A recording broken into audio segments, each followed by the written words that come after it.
नमस्कार। आज मैं एक महत्वपूर्ण विषय लेकर आपके सामने आ रहा हूं अपने इस चैनल के माध्यम से। अभी कुछ दिन पूर्व जो है सुप्रीम कोर्ट ऑफ इंडिया ने एक ऑर्डर पारित किया है, जिसमें दिल्ली नगर पालिका और सरकार को एक आदेश दिया गया है कि जितने भी स्ट्रे डॉग्स जो हैं दिल्ली में हैं उनको दिल्ली से हटाए, दिल्ली एनसीआर से हटाए। हालांकि इस ऑर्डर के बाद देश में लोगों में कुछ मिली-जुली प्रतिक्रिया देखने को मिली है। वहीं दिल्ली एनसीआर में कुछ जो कुत्ता प्रेमी लोग हैं, जो डॉग लवर्स हैं, उन्होंने इस आदेश को लेकर जो है अपनी असहमति जताई है। जबकि अगर मैं नगर पालिका और दिल्ली सरकार को निर्देश किया है, क्योंकि किसी भी चुनी हुई सरकार और नगर पालिका को ही जो ये आवारा पशु होते हैं, जिसमें अन्य पशु भी आते हैं, जैसे गौवंश भी आता है, और इसके अतिरिक्त इसमें कुत्ते और कैट्स और बंदर भी इस श्रेणी में आते हैं। और यदि नॉर्मल ह्यूमन लाइफ को ये अफेक्ट कर रहे हैं, तो इसमें सरकार की जिम्मेदारी बनती है कि इनकी उचित व्यवस्था होनी चाहिए, एक प्रॉपर मैनेजमेंट। और जिसमें जो मेरा व्यक्तिगत ओपिनियन है, जो मेरा व्यक्तिगत मानना है कि इसमें केवल मात्र जो है सरकार के काम करने से ये समस्या समाप्त नहीं होगी। इसमें कम्युनिटी इन्वॉल्वमेंट एक इम्पॉर्टेंट टास्क है। जबकि एक एस्टिमेटेड जो नंबर है, जो स्ट्रे डॉग पॉपुलेशन दिल्ली में है, वो बड़ी हैरान कर देने वाली है। अप्रॉक्सीमेटली लगभग जो है 8 लाख कुत्ते जो हैं दिल्ली में, दिल्ली एनसीआर या दिल्ली में रहते हैं। इतनी बड़ी संख्या को, कुत्तों की इतनी बड़ी संख्या को आश्रय उपलब्ध करवाना, शेल्टर अवेलेबल करवाना एक बहुत ही बड़ा टास्क है, एक हर्क्यूलियन टास्क है।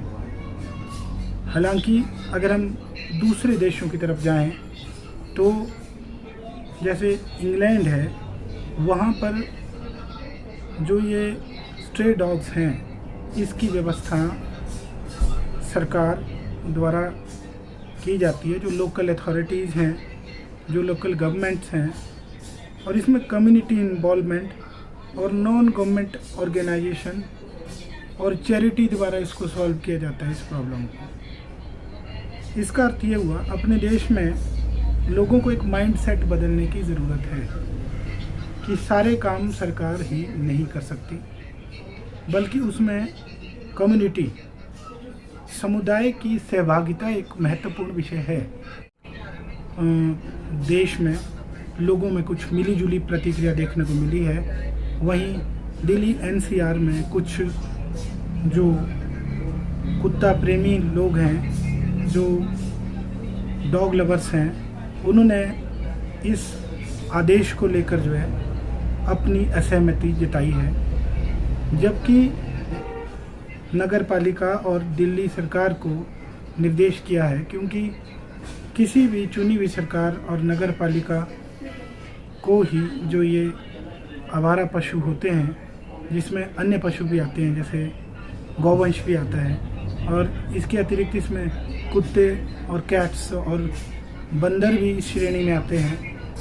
और यदि नॉर्मल ह्यूमन लाइफ को ये अफेक्ट कर रहे हैं, तो इसमें सरकार की जिम्मेदारी बनती है कि इनकी उचित व्यवस्था होनी चाहिए, एक प्रॉपर मैनेजमेंट। और जिसमें जो मेरा व्यक्तिगत ओपिनियन है, जो मेरा व्यक्तिगत मानना है कि इसमें केवल मात्र जो है सरकार के काम करने से ये समस्या समाप्त नहीं होगी। इसमें कम्युनिटी इन्वॉल्वमेंट एक इम्पॉर्टेंट टास्क है, जबकि एक एस्टिमेटेड जो नंबर है, जो स्ट्रे डॉग पॉपुलेशन दिल्ली में है, वो बड़ी हैरान कर देने वाली है। अप्रॉक्सीमेटली लगभग जो है 8 लाख कुत्ते जो हैं दिल्ली एनसीआर या दिल्ली में रहते हैं। इतनी बड़ी संख्या को कुत्तों की इतनी बड़ी संख्या को आश्रय उपलब्ध करवाना, शेल्टर अवेलेबल करवाना एक बहुत ही बड़ा टास्क, एक हर्क्यूलियन टास्क है। हालांकि अगर हम दूसरे देशों की तरफ जाएं तो जैसे इंग्लैंड है, वहाँ पर जो ये स्ट्रे डॉग्स हैं, इसकी व्यवस्था सरकार द्वारा की जाती है, जो लोकल अथॉरिटीज़ हैं, जो लोकल गवर्नमेंट्स हैं, और इसमें कम्युनिटी इन्वॉल्वमेंट और नॉन गवर्नमेंट ऑर्गेनाइजेशन और चैरिटी द्वारा इसको सॉल्व किया जाता है, इस प्रॉब्लम को। इसका अर्थ ये हुआ, अपने देश में लोगों को एक माइंडसेट बदलने की ज़रूरत है कि सारे काम सरकार ही नहीं कर सकती, बल्कि उसमें कम्युनिटी, समुदाय की सहभागिता एक महत्वपूर्ण विषय है। हालांकि इसमें एक बहुत ही हैरान कर देने वाली बात यह है कि यहाँ पर कुछ लोग जो विरोध करने आए, और जो एक दलील जो है सरकार की तरफ से वकील ने रखी है, उसमें कहा गया है कि जो मटन चिकन खाने वाले लोग हैं वो भी कुत्ता प्रेमी बनके सामने आए हैं।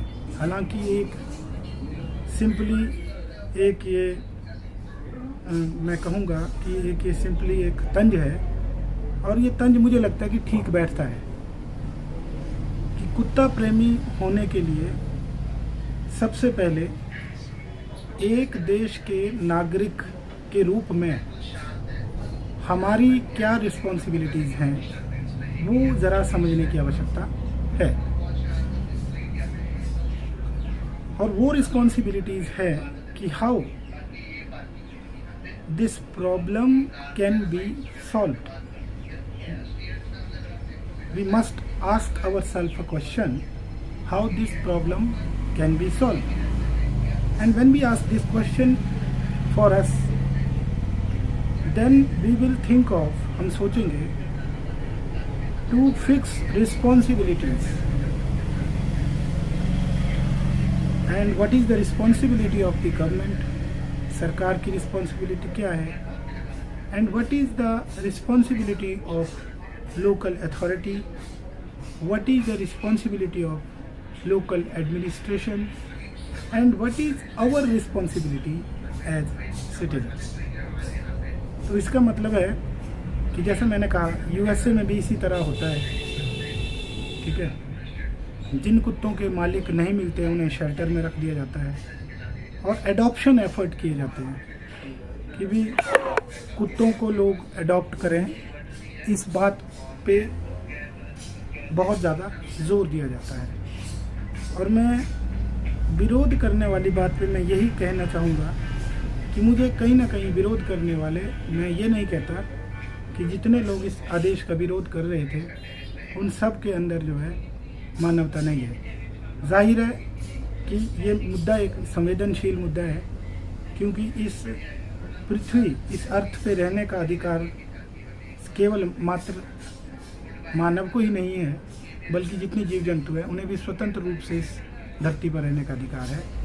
और कुत्ता प्रेमियों की भावनाएं इससे आहत हुई हैं, आई नो दैट। बट मुझे लगता है कि जो विरोध करने वाले थे उनमें से बहुत कम प्रतिशत, इसमें जो विरोध करने वाले थे उसमें बहुत ही कम प्रतिशत ऐसे लोगों का था जो सीरियसली इसमें विरोध कर रहे थे। बाकी सब लाइमलाइट में रहने के लिए, न्यूज़ में आने के लिए इस प्रकार के आंदोलनों का सहारा लेते हैं, पशु प्रेम दिखाते हैं।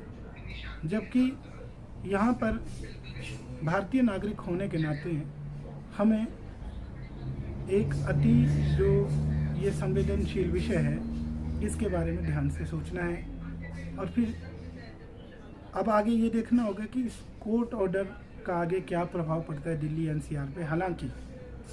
हालांकि 8 लाख कुत्तों को एकदम से गलियों से हटा देना या उनका निपटान करना, उनकी व्यवस्था करना, ये बहुत ही हरक्यूलियन टास्क है।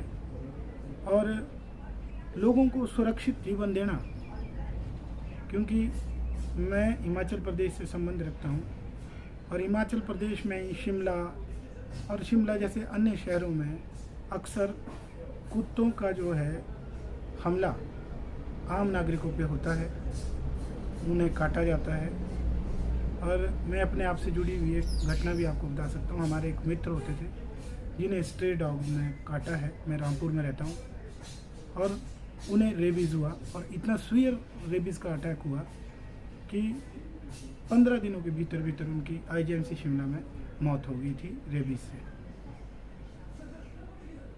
तो ये बहुत ही एक संवेदनशील, लोगों की सुरक्षा से जुड़ा हुआ विषय है, इसलिए इसे सकारात्मक दृष्टि से देखना हम सबकी जिम्मेवारी है। तो आज के लिए सिर्फ इतना ही। मेरे चैनल को फॉलो कीजिए और मेरे चैनल में जो भी मैं विषय प्रस्तुत करता हूँ